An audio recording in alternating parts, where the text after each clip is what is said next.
Hello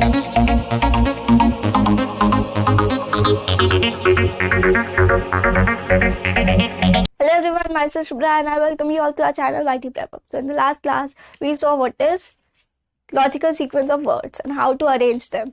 आज हम लोग देखेंगे कैलेंडर. तो कैलेंडर कैसे फॉर्म होता है. तो सबसे पहले हम लोग सबको पता है कि कुछ डेज होते हैं, कुछ डेज मिलते हैं तो क्या फॉर्म होता है, वीक. जब कुछ वीक्स मिलते हैं तो क्या फॉर्म होता है, मंथ्स. जब कुछ मंथ्स मिलते हैं तो क्या फॉर्म होता है, ईयर. तब हम लोग कहते हैं एक ईयर कंप्लीट हो गया. तो वीक में कितने डेज होते हैं, एक वीक में 7 डेज होते हैं.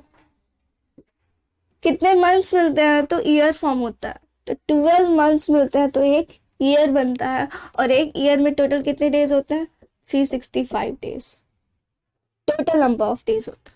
बट हम लोग ये भी कहते हैं कि 365 या 366 डेज होते हैं. तो ये क्यों कहते हैं हम लोग, ये क्या है, तो वो हम लोग देखेंगे. सबसे पहले ये जो 365 डेज का जब एक ईयर होता है ना, उसको हम लोग ऑर्डिनरी ईयर कहते हैं.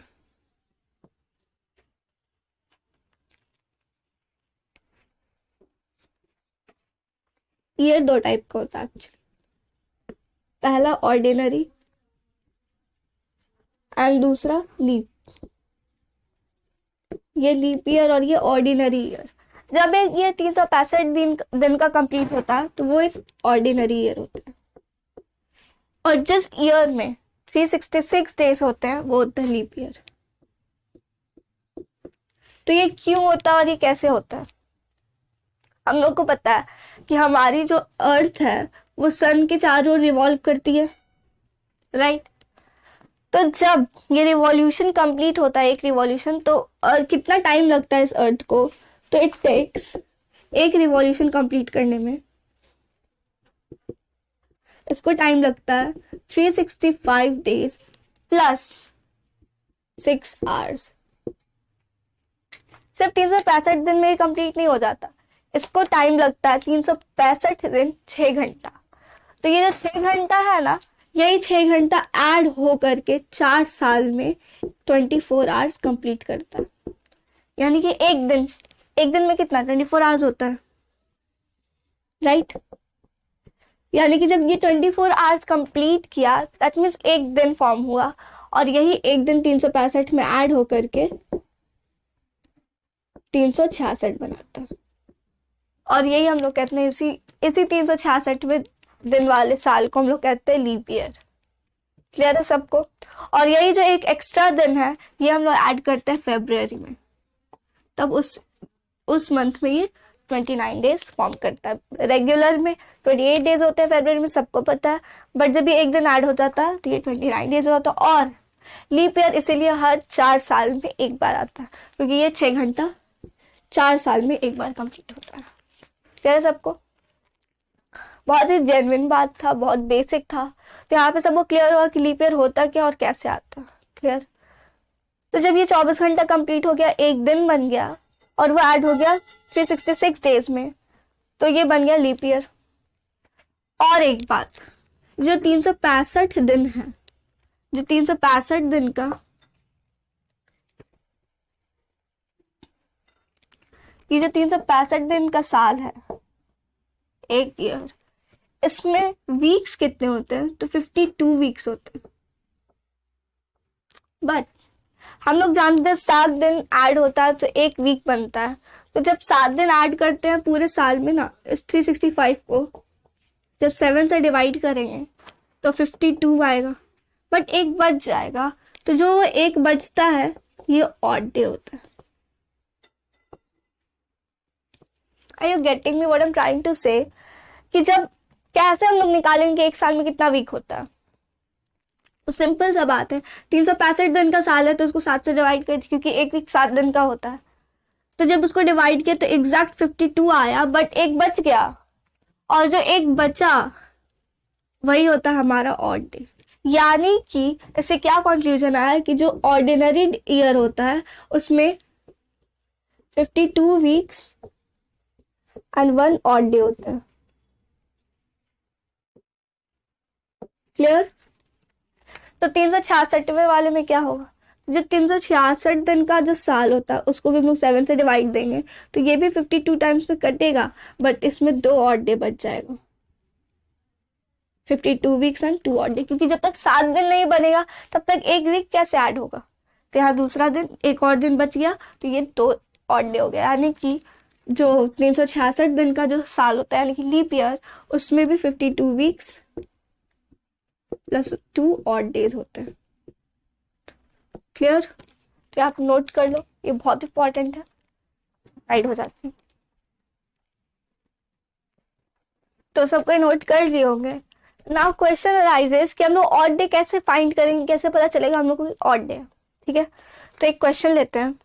मान लेते हैं आज मंडे, सपोज कि आज मंडे है, तो हम लोग को फाइंड करना है आज से 28वें दिन के बाद, 28 दिन के बाद कौन सा डे होगा, 28वें दिन पे कौन सा डे होगा आज अगर मंडे है तो उसके लिए हम लोग क्या करते हैं, तो हम लोग को पता होना चाहिए ऑड डे, क्योंकि ऐसे हम लोग जानते हैं कि वीक में 7 डेज होते हैं, Monday, Tuesday, Wednesday, Thursday, Friday, Saturday and Sunday, right.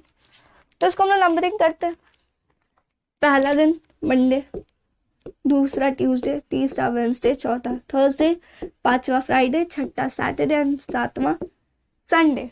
ये हमेशा पता होना चाहिए कि ये 7वें दिन के बाद फिर से रिपीट हो जाएगा मंडे, मीन्स 7वें दिन के बाद हम लोग 8, 9, 10 नहीं करेंगे, क्योंकि वीक में 7 ही दिन होता है, इसलिए यही होता है मैक्स 7, फिर वापस से रिपीट हो जाता है वंस।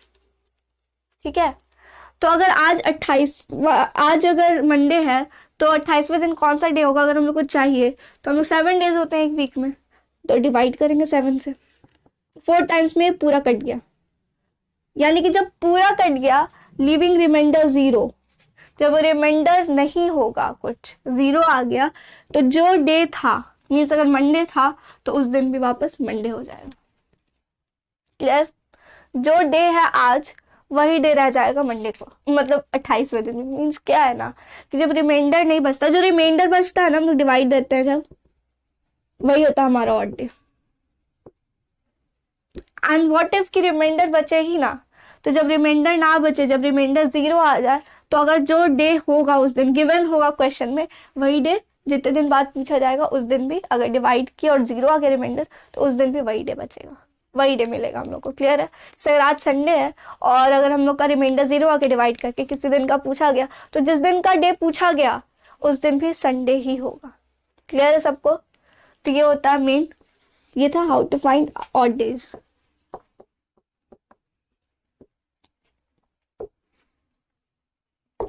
अब इसी पे एक क्वेश्चन ले लेते हैं, और कि आज ट्यूसडे है,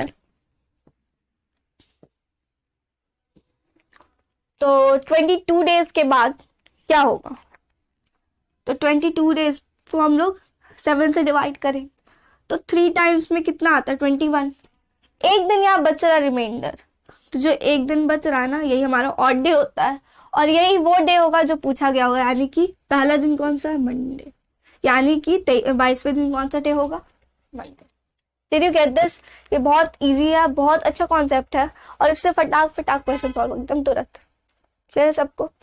तो अब ये हम लोग एक क्वेश्चन आ रहा होगा मन में, ये तो समझिए कि ऑड डेज कैसे फाइंड करेंगे, ये कैसे पता चलेगा कि किसी ईयर का पूछा गया कि वो लीप ईयर है या नहीं है, how to find whether the year is given is leap year और नॉट। तो उसके लिए क्या करते हैं,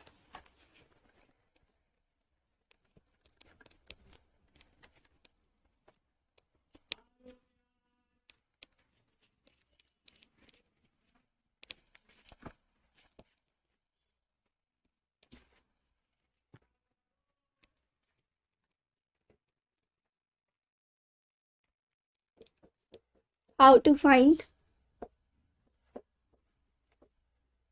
leap year, राइट? तो मान लेते हैं इसमें हम लोग क्या करते हैं, बेसिकली बस 4 से डिवाइड कर देते हैं हम लोग। If the year is divisible by 4 then the given year is leap year. तो मान लेते हैं 2005 का पूछा गया, ठीक है, उसको हम लोग जब 4 से डिवाइड किए, ये लीप ईयर है या नहीं 2005, जब हम लोग डिवाइड करेंगे तो ये नहीं कटेगा। जब ये नहीं कटा तो ये क्या होगा, ये नॉन लीप ईयर होगा, यानी कि ऑर्डिनरी ईयर होगा। क्लियर। अब अगर पूछा गया कि 1600 ये ईयर जो था ये लीप ईयर था या नहीं था, अगर पूछा गया तो इसके लिए भी क्या करेंगे, इसको 400 से डिवाइड करेंगे। मीन्स चल अब यहाँ देखते हैं, छोड़ देते हैं 1600। यहाँ पे क्या है, अगर हम लोग कह दिए 2000, मान लेते 2000, उसको हमने 4 से डिवाइड किया, ये लीप ईयर है या नहीं है कैसे पता चलेगा।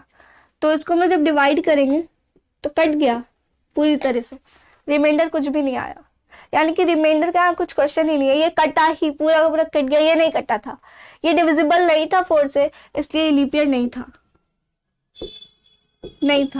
बट ये कट गया, ये डिविजिबल है, इसलिए ये लीप ईयर।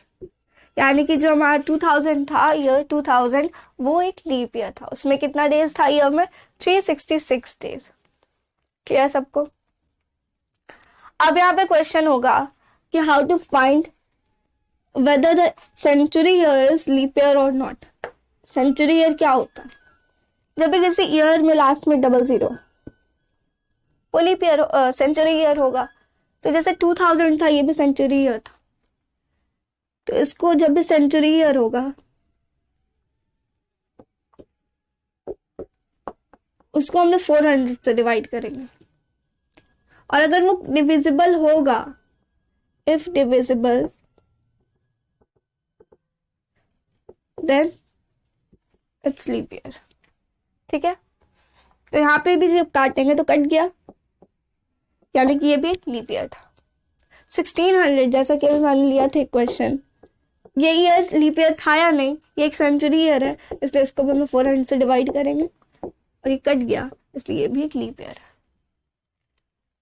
तो सबको समझ में आया होगा, आई थिंक, आई होप सबको क्लियर होगा। बहुत बेसिक था, बहुत इजी था कि कैसे हम लोग ऑड डेज फाइंड करेंगे, कैसे हम लोग लीप ईयर फाइंड करेंगे कि कोई ईयर लीप ईयर है या नहीं, या कैसे हम लोग सेंचुरी ईयर को फाइंड करेंगे कि वो लीप ईयर है या नहीं। ये तो ये सबको क्लियर होगा। और फिर कैसे रिवॉल्यूशन, क्या क्यों हम लोग लीप ईयर कहते हैं, कैसे उसमें 366 डेज होता है, ये सबको क्लियर होगा। तो आगे हम लोग बहुत सारा क्वेश्चन सॉल्व करेंगे, बहुत ईजी क्वेश्चन होते हैं और बहुत अच्छे अच्छे क्वेश्चन होते हैं, इस पर आप 1 नंबर अपना कंफर्म कर सकते हैं। तो see you in the next class, हम लोग नेक्स्ट क्लास में देखेंगे। क्लियर। Thank you. अगर यहाँ तक किसी को कोई दिक्कत नहीं है, सॉरी, तो वेल एंड गुड। अगर दिक्कत है you can drop a comment. So till here, thank you and I hope कि आप सबको ये सारा कुछ क्लियर होगा। ये बहुत इजी सा टॉपिक था, बहुत अच्छा था और बहुत अंडरस्टैंडिंग था। तो थैंक यू।